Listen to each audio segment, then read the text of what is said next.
If you click on this video, you're probably looking for a six-figure job. Good, because in the next few minutes, I'm gonna walk you through the exact same system that'll make this happen, and you won't even have to submit a resume or an application. I'm not exaggerating here, and this isn't gonna be some motivational fluff video where I tell you to just believe in yourself or network more. I'm gonna be going over the exact four-part system that I personally have used myself, along with my friends and dozens of others in the community, that'll actually let you land a six-figure role that you genuinely enjoy showing up to every single day. And the good part is that this system will enable you to do this even if you didn't study this in college. You could be an English major and get a job in finance utilizing the tactics that we're gonna go over. Before I start, let me tell you something that nobody will tell you. The people that are getting the best jobs in 2026 aren't even applying. The best jobs are not on Handshake, they're not on LinkedIn, they're not on any other job posting board. They're found through the hidden job market, and these people are playing a completely different game. And by the end of this video, you'll be playing the same game that the most successful people are playing. I'm not gonna hold anything back, so if you're serious about this and you want to change your life and land a six-figure job, stay until the end. Step 3 is the one where everything will change. So first, let me give you the uncomfortable truth so that we can move past it. 80% of jobs are filled before they're ever posted. We mentioned this in a previous video, so feel free to check it out if you want to learn more about the hidden job market. This means that every time you submit an online job application, you're competing for 20% of roles that companies couldn't fill through referrals, internal moves, or existing relationships. So when you're applying online, you're not in the real game. You're in the leftover game. And this is not because you're not smart enough or qualified.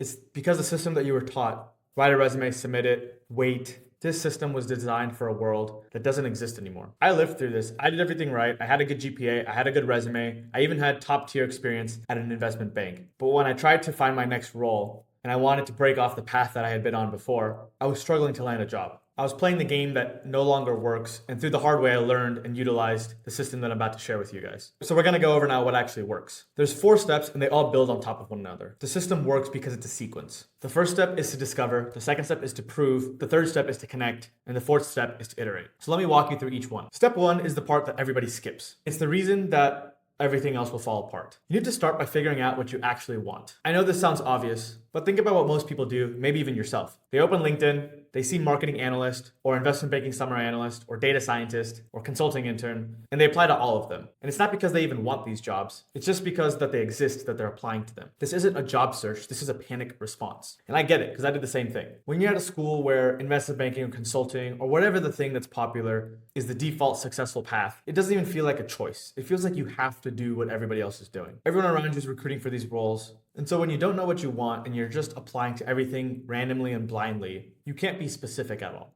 And when you can't be specific, you start to sound like everybody else around you. Your resume will start looking like everybody else's, your cover letter will read like everybody else's, and you become invisible. Before you do anything else, you need to start by developing a hypothesis. This isn't a life plan or a 5-year roadmap. It's just a direction to start testing. And you start to build this hypothesis by sitting down and asking yourself 3 honest questions. The first one is, what topics do you find interesting? What have you read about? Think about when nobody's forcing you to do something. Go beyond what looks good on a resume and what genuinely pulls your attention. Second question to ask yourself is, what kind of problems do you actually enjoy solving? This goes beyond what you're good at on paper and move towards, when do you lose track of time when you're doing something? There's a difference between being good at Microsoft Excel because you've practiced it over and over again, and actually enjoying the work of doing data analysis and building out models in Microsoft Excel. The third is to find people who are living the life that you're genuinely jealous of. This isn't the jealousy that comes from LinkedIn. It's genuine jealousy and a little bit of envy and maybe a little bit of inspiration. What are they actually doing day to day? What does their day look like? What types of work are they doing? This goes way beyond just the title. You really want to understand, what does their Tuesday afternoon, for example, look like? You don't need perfect answers to all of this. You just need honest ones, maybe even rough ones. Try to get to a point where you can say a statement like this: I think I might be interested in brand strategy at a consumer tech company. A statement like that is more than enough, and so is something like, I'm curious about operation at a fast-growing startup. Simple statements like this can lead you to start taking action that's specific and targeted, rather than just being a plastic bag that blows in the wind. When you have a hypothesis, even if it's a rough one, you have something that 95% of applicants don't. You now have direction, and direction will start to change everything, because now you'll stop mass applying and you're aiming very targeted and very precisely, which means you can now participate in step 2. So step 2 is where you separate from everybody else. Once you have your hypothesis, you have a direction, you actually start doing the job. Now let me explain what this means. Let's say you're interested in brand marketing at a consumer tech company. Instead of applying to these types of jobs, start doing what this job entails. And what I mean is to just build something. So let me give you a specific example so it's not abstract. Let's say your hypothesis is brand marketing and you admire how a company like Iterate positions itself. Here's exactly what you can build. You can put together a 5 to 7 page slideshow that goes through how the company positions itself today, what their competitors are doing. That could look like Patagonia leaning into activism, North Face leaning into accessibility.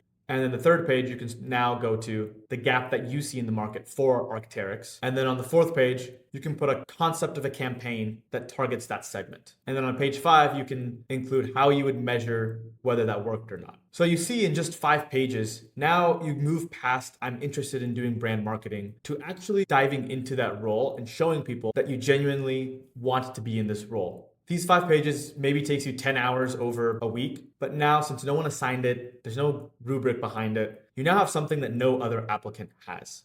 When you send a resume, you're just telling somebody, please believe that I can do this work. When you send someone a project, you're now saying, I already did this, here's my proof. One of these gets ignored, the resume, and the other one will get you introductions, the proof of work and the project. So you're probably thinking right now, but I'm a student, or I'm young, or I'm inexperienced, my project won't be good enough. That's exactly the point. It doesn't need to be perfect. It just needs to show 3 things. First, do you understand the industry or job function enough where you can have an opinion? Second is that you can think clearly and communicate your idea. Third, that you're the kind of person that does work that nobody asked them to do. The third one is what hiring managers care the most about, because this is the rarest quality in the workplace, and only 1 out of every 100 employees will have this, and it's called initiative. You don't realize that the bar is much lower than you think. Most people your age are sending identical resumes with identical bullet points about leadership and teamwork. Now you're going to show up with a real piece of thinking, a real project, a real proof of work. You start to see it doesn't have to be genius. It doesn't have to be perfect. It just has to exist, because the fact that you just did something is better than 99% of your peers. The project is your proof, and over time it'll start replacing your resume. It'll replace the cover letter, and it gives you something critical for the next step that we're going to talk about, a reason to actually reach out to people. Now this is the step that'll change everything. Once you have your hypothesis and you have a project that proves that you can do work, think, and demonstrate some of your skills, you now need to get it in front of the right people. Cold email might sound scary or spammy or desperate,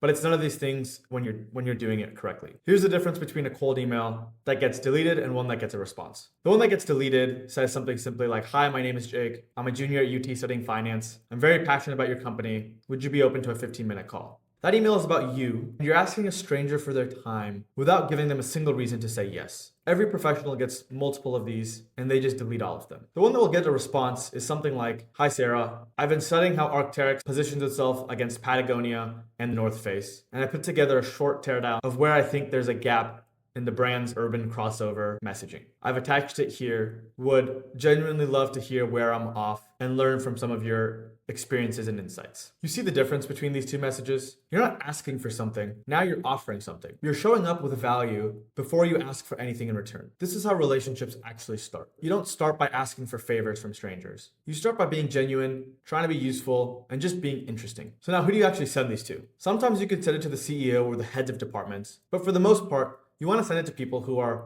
3 to 7 years into their careers at the companies that you're interested in. They're at the mid-level, and they're senior enough to know how things work, but also junior enough to remember what it was like to be in your shoes. They're also the ones that are likely to respond because they're not generally as busy as CEOs and executives are. So you can find them on LinkedIn. We have a whole separate video for that. We also have a weekly newsletter where we go over exact tactics, link in the description. But you want to look for people with the job title that you're hypothesizing about. Read their profiles, check if they've posted anything, if they've been on a podcast, if they've written an article. Show them that you've actually looked and researched and you know what they do, who they are, and why they should talk to you. And what will start happening when you send emails like this is some people will definitely not respond, and that's fine. It's not personal. They're busy. You just want to move on. But some people will. And when they do respond, that reply will turn into a conversation.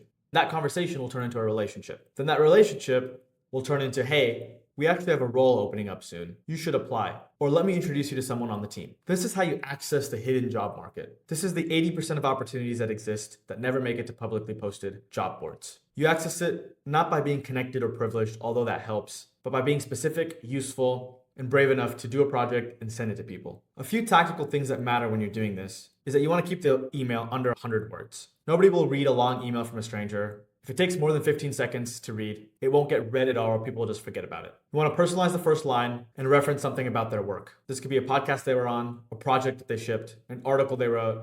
You want to try to get away from being spammy so you come off genuine and that you actually care. If people don't respond, follow up after 5 or 7 days. A simple, hey, just bumping this if this got buried. If you want to add something additional, that's always helpful. You're not being annoying, you're just being persistent. And most people want to genuinely respond, but they just never got around to it. The thing with this is you want to aim to send 5 a week. This is a volume game that has to be matched with quality. These aren't 50 spray and pray emails that are copy and paste. These are 5 thoughtful, personalized, and genuine emails with your project attached. So if you do 5 a week, that's 20 in 1 month. And in a couple of months, you'll have conversations with people who actually do the work that you're interested in. Some of these conversations will lead to opportunities, some will lead to other introductions, and some will frankly just teach you something. All you need is just one of these things. So now the 4th step is the most important. This is how you can build a systematic and scalable process. It's important to start iterating once you have your hypothesis, your project, and you've started sending some emails. Your first hypothesis could be wrong. Your first project might not be that good, and your first cold emails probably won't land. This isn't failure, this is just data. So every response that you get or you don't get will tell you something. If nobody's responding to your emails, maybe your project just isn't strong enough. Maybe you're targeting the wrong people, or maybe the hypothesis needs adjusting. If someone responds and says, this is interesting, but you missed XYZ, that's very valuable. Because now this is a professional in the field with more information and knowledge than you, telling you exactly what you need to get better. If you have a conversation with someone and you realize you're not actually interested in what they do, that's not a waste of time. This is your hypothesis evolving. Now you know something that they don't know before, and you can adjust and keep going. So the ambitious young people who land 6-figure roles that actually interest them usually don't get it right the first time. They run this loop of discovering, proving, connecting, and most importantly, adjusting and iterating. And they do this rapidly and quickly. Think about it this way. Everyone else is submitting their 200th LinkedIn application. You're having real conversations with real people at real companies. You're getting feedback on your thinking, you're building real relationships, and you're getting better every single week. Who do you think is going to land these roles? The more action that you take, the more luckier you'll just naturally get. The person who submitted 500 applications into a black hole, or the person who built something, showed it to 40 people, had 10 conversations, and got referred to a role that never got posted. This isn't a hypothetical system. It's one that actually works, and the results